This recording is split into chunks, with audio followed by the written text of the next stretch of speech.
지금의 아이는 부모가 교육시킨 결과다. 아이를 탓하지 말아라.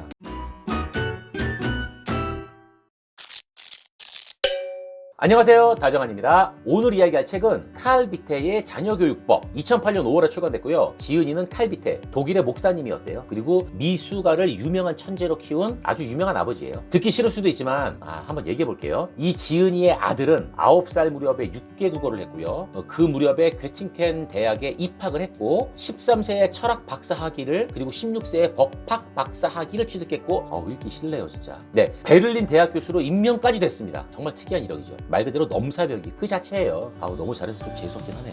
아무튼 지은이는 평범한 아이도 잠재력을 발휘하고 개발 교육을 받으면 80-90%까지의 재능이 발휘된다고 이야기하고 있습니다. 그런데 요즘 부모들은, 특히 우리나라 부모들은 아이의 소양을 종합적으로 발달시키는 임무에는 조금 소홀한 채 재능에만 집중하는 경향이 좀 있습니다. 아니, 경향 정도가 아니라 아주 매우 집착해요. 교육의 목표는 아이가 잠재력을 마음껏 발휘하게 하는 거예요. 특히 우리나라는 뭔가 좀 많이 잘못 알고 있는 것 같죠? 저만 그렇게 느끼는 거 아니죠? 아이가 불량스러운 행동을 하는 것은 호기심을 풀 만한 대상을 못 찾았기 때문인 거예요. 문제가 있는 게 아니거든요. 근데 우리는 문제가 있다고 생각을 해요. 그리고 모든 교육은 흥미를 먼저 불러일으킨 다음에 아이가 관심을 보일 때 가르치라고 얘기해요. 특히 게임이나 놀이, 이런 것들 어떤 수단을 땅이 이용해서 사용을 하라고 얘기하고, 책에도 그런 내용으로 자세히 소개되고 있습니다. 사실 이 두 가지가 칼 비테의 자녀교육법 핵심이에요. 잠재력을 마음껏 발휘하게 해라. 모든 교육은 흥미를 먼저 불러일으킨 다음에 관심을 보일 때 가르쳐라. 이 두 가지. 잠재력을 마음껏 발휘하게 하고, 모든 교육은 흥미를 불러일으키고 관심을 보일 때 가르친다. 이걸로 칼 비테의 교육법의 큰 핵심은 설명할 수 있어요. 자, 조금만 더 자세히 알아볼게요. 이렇게 하면 끝나면 재미없으니까. 아테네 시대에 그리스 문명이 번영할 수 있었던 거는요, 자유로운 교육 덕택이었고요. 비잔틴 시대에 그리스 문명이 꽃피우지 못한 건 엄격한 규율 때문이라고 얘기를 해요. 뭐가 좀 느끼는 게 있죠? 이제 진정한 번영을 위해서는 어떻게 교육해야 되는지를 과거의 역사를 보면서 배울 수 있는 거예요. 조금 더 강하게 말해볼게요. 지금의 아이는 부모가 교육시킨 결과다. 아이를 탓하지 말아라. 현명한 부모의 지혜가 필요한 이유죠.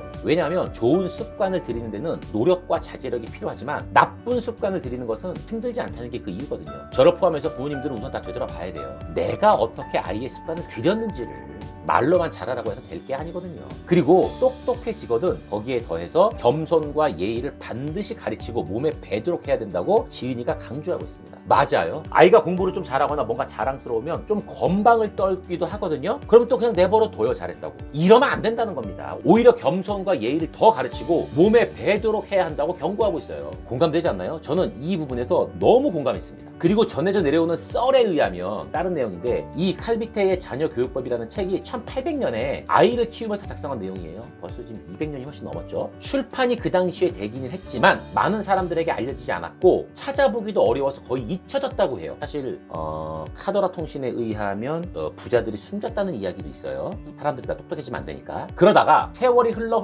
미국의 어느 대학교에 도서관에서 발견이 됐는데, 그 발견한 교수가 책을 읽어보고는 바로 본인의 자녀에게 적용을 해서 키웠대요. 놀랍게도 천재성을 가지고 성장을 하게 되면서 다시 이 책이 세상에 알려지기 시작한 거예요. 즉, 세월이 흘렀어도 이 자녀교육법이 상당한 효과가 있었음이 증명된 셈이죠. 아이는 2살만 돼도 다 알아듣고 교육이 될 수 있다고 이 책에서 설명하고 있습니다. 아이가 올바른 판단을 내리도록 돕고 자녀를 교육시키면 효과가 있다는 거예요. 아이가 해달라는 대로 그냥 다 해주지 말고 인내심을 갖고 흥미를 가질 때까지 참고 기다려서 대화로 모든 문제를 풀어나갔다고 합니다. 정말로 요즘 자녀를 키우는 부모님들께 꼭 알려주고 싶은 내용입니다. 사실 저도 많이 반성하고 있고, 지금이라도 저는 이 방법을 아이들에게 적용하고 있어요. 나이가 어리다고 무시하거나 대수롭지 않게 여기면서 얼렁뚱땅 넘어가지 말고 어른을 대하듯 존중해줘야 됩니다. 자녀는 부모의 그저 소유물이 아니에요. 부모가 끝까지 책임을 져야만 합니다. 이미 자녀가 어느 정도 성장했다고 해서 이 책이 필요 없다고 생각하실 수도 있는데, 아닙니다. 성장한 자녀와도 함께 적용해 볼 수 있는 다양한 방법들이 많이 있어요. 이미 늦었다고 포기하는 것보다 정말로 자녀를 위해서 필요한 게 있다면 지금보다도 더 늦기 전에 도전해 보실 것을 저는 강력하게 추천드립니다. 아직 늦지 않았으니까요. 여러분들이 이 책을 읽고 도전하시는 것을 기대하면서 이 책은 여기까지 하고 마무리하겠습니다. 여러분들의 다양한 의견을 댓글로 남겨주시고 좋아요와 구독도 부탁드리겠습니다. 지금까지 다정한이었습니다. 감사합니다.